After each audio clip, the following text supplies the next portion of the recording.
তো গাইস আমাদের এখন ধান ঝাঙানো হচ্ছে, আর এটা মা আর বাবা এখন করছে।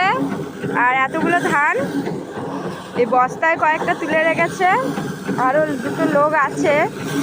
আর আমি এই দাঁড়িয়ে আছি, রান্না করছি এখানে। রান্না বান্না করে খাওয়া দাওয়া হবে। তো চলো তোমাদের কী কী রান্না করছি শেয়ার করি। এই দানাগুলো কি করবে দাদু?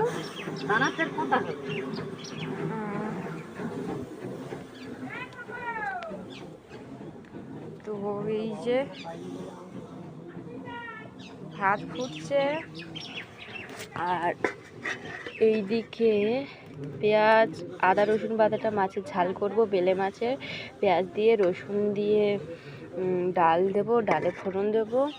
আর থালা বাসন আছে, কুমড়ো ভাজা হবে। এদিকে এই যে বেলে মাছ ঝাল করা হবে আর ডাল করব।